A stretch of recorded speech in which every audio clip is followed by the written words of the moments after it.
Welcome back. Yes. Clap, clap louder. Come on. Welcome back to One Heart Live, a brand new show celebrating the stunning Caribbean, its people and its culture. Now, still to come, we find out some of the best island cuisines in the hit list. Yeah, food, right? It's all about island food. We've also got music from former X Factor contestant Hannah Barrett in Amplified, as well as episode 2 of Home Sweet Home with Angela Marr. That was a delayed reaction. We'll also be celebrating Jamaica Independence Day as well. Now, still to come, we'll be talking with former Olympian Donna Fraser in the hot seat. And also, right now in the studio, I have acclaimed stand-up comic with a long-standing career and a few awards to boot. Please welcome Quincy.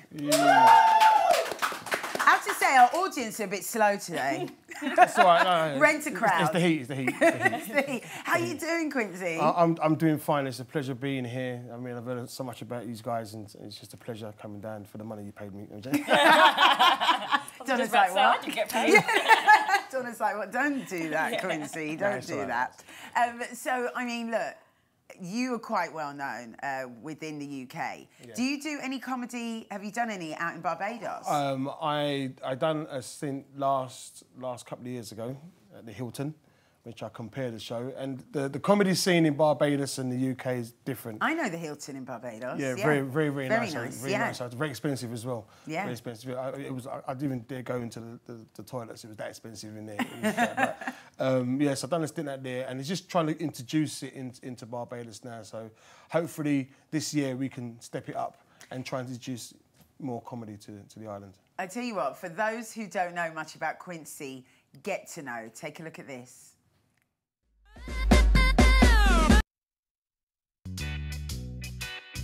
Another one. Every time this guy smokes a spliff, he passes out in his car. Has got the front to say, I haven't got a problem. You've got a problem, George. You can't handle weed. Love your full-time job. Larger than life personality, doesn't he? Big personality. That was diabetes, Quincy. Oh, stop it. Stop. You're so naughty. How would you best describe your humour, talking of which? I would say my humour is very upfront, Bernie Mac-ish kind of style. Earthquake with a bit of Dave Chappelle in there. And a bit of Dave Chappelle. I saw him actually live a few weeks ago. Hilarious. Yeah, a genius. Brilliant. He is a comic genius.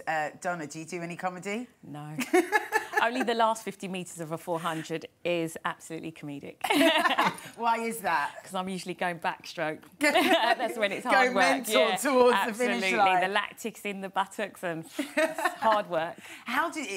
Boy, that is hard work. Yes. How did you get into it, by the way? Was it a natural thing? How long have you got? No. I started at the age of 8 years old. Yeah, a long time ago at primary school. And I was picked up by a local coach to join the local club, and the rest is history. Wow, so from an early age, you were spotted for your talent. Was that the same with you, Quincy? I got into comedy through, I used to DJ. To DJ at Twice as Nice. Oh, yeah, I remember that. With a good friend of mine, have you heard of him, Mr. Idris Elba? Yeah, of course. I've never heard of that man in my life, and I bet he's not even handsome either. No, he's proper butters. But anyway, yeah, we used to DJ together on Twice as Nice, and we always used to laugh and joke, and he actually said to me, Quincy, you should really take this up and do it professionally. And I wasn't too sure, because laughing and joking in front of your friends is one thing, but when you do it in front of strangers, it's another level. But I've always been a confident person, and then one day we were DJing somewhere and the sound system just packed out and the people were going to leave, so to keep them there, I had to entertain. Well, I had to, but I did entertain. So, and you did it. Fixed it, yeah. Baptism of fire. Yeah. So what does Idris think of you and your comedy now? You must be pretty proud. Do you know what? It's kind of weird, because he would tell anybody that I take his jokes. That's what he would say, because Idris is an undercover comedian. Is he a funny guy? Yeah, he is. He's very funny. He's very funny amongst us lot. But yeah. Donna, he's proud. Sorry, my darling. Sorry. I just wanted to butt in with Donna there, just simply because I wanted to know how disciplined were you? Because obviously Quincy was just sort of thrown in at the deep end, but you were kind of coached along the way. So did you come from a strict upbringing? Did you have to be very disciplined? Yes, absolutely. Well, I'm surprised I actually started sport in the first place. Coming from a West Indian background and having that parentage, it was like, no way you're doing athletics. That's not going to pay the bills. So I had a lot of convincing to do. And luckily enough, I had sisters to do that for me, do the hard work. So now the money was coming in. It's like, yeah, do the sport. It's so great. Proud. Yeah. Yeah. Which is excellent. All right, still so much, right, guys, because there's so much happening in today's show. I don't know if I could contain myself. This week, Jamaica celebrates the 53rd anniversary of independence from the UK. Every year, Jamaicans around the world celebrate August the 6th as the day when Jamaica was finally given the power to rule its own country. Today, we begin celebrations alongside the proud island with a giant heart. Take a look at this. In fact, I'll tell you what, I've got a surprise. I've got someone on Skype who's representing Jamaica. Is he on the phone? Hi, is that Assassin? No. Oh, it's Hannah. Hannah, how are you? Good, how are you? I'm good, honey. I could barely hear Hannah, but I'm so glad you're there, darling. So you obviously, you're from Jamaica, or family? Yeah, my mum's Jamaican and my dad's Cuban. Oh, nice mix. I like that. Yeah, that's nice mix. Jamaican and Cuba. Yeah, that's really nice, isn't it? Jamaican and Cuban. So are you celebrating today? Yeah, of course I am. Just here, chilling and, you know, got a couple of drinks and we're just having a good time, you know. So just... Is it still a big deal, Jamaica independence? Of course. Really? Of course, yeah, I think it is. If I see other events on Jamaican Independence Day, I kind of get a bit annoyed, I'll be honest. Really? So do you think that Independence Days across the whole of the islands, is it still relevant? Should we be bothered, or do we just accept now that, hey, we're independent, whatever?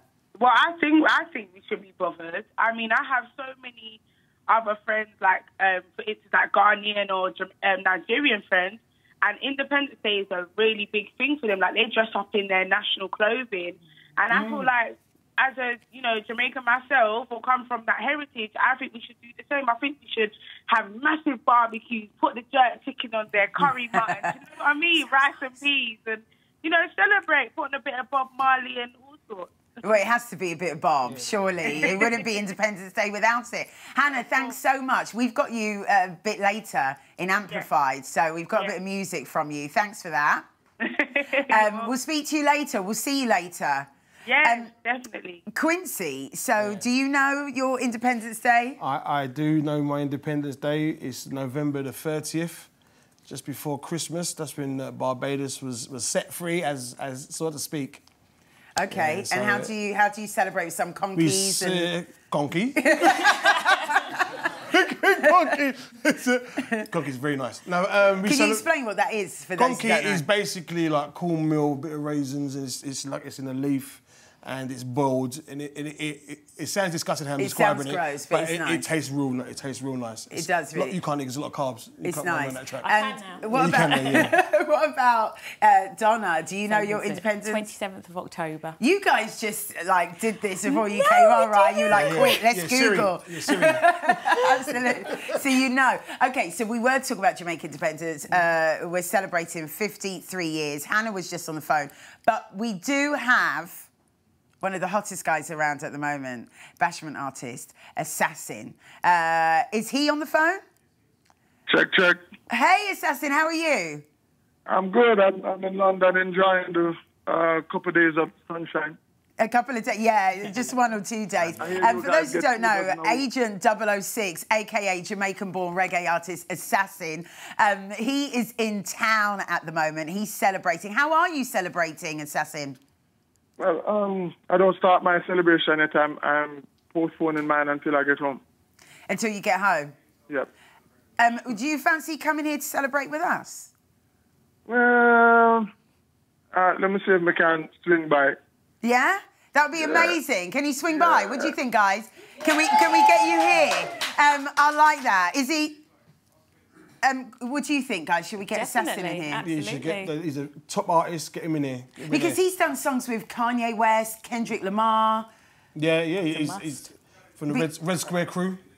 Brothers Spreader. Yeah. That sounds like a plan. I'm a big reggae fan. You're big bashment, big reggae He's fan. got to do at least one lyric of a song, one bar of a song. Okay, we'll get him to do it.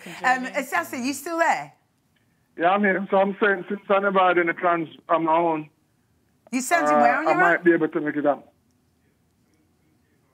Get yourself down here now. That's what Okay. I'm being told. You up for Roger it? that. I'm out. How long are you going to be? Jamaican time. It depends on the traffic. I hear that there's a tube suspension and all of that going on. Oh. All right, listen, we're going to keep our fingers crossed that you're going to get here, yeah? Cool. All right, see you soon. All right, if you're a big fan of Assassin and he gets here, then you know what to do. Get in touch with us. Tweet us at OneHeartTV. We've still got a whole heap of chat coming up very soon. And more chat with these guys on the sofa. Don't go anywhere. See you in a bit.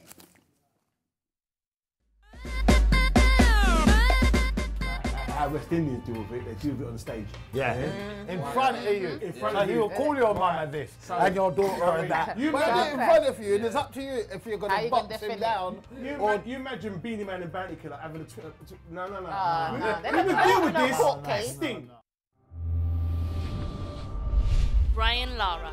Born and raised in Trinidad, Brian Lara is a record-holding former cricket player, widely credited as one of the greatest of all time. The compact left-handed batsman is popularly nicknamed as the Prince. The world record has fallen once again to Brian Charles-Lara of Trinidad and Tobago and the West Indies, the second time in his career that he's broken this record. His record speaks volumes, and the way he copes with big pressure. He had the swagger and the arrogance that you require to be the best. He's a genius. He won games single-handedly. He was the most exciting to watch as far as I was concerned.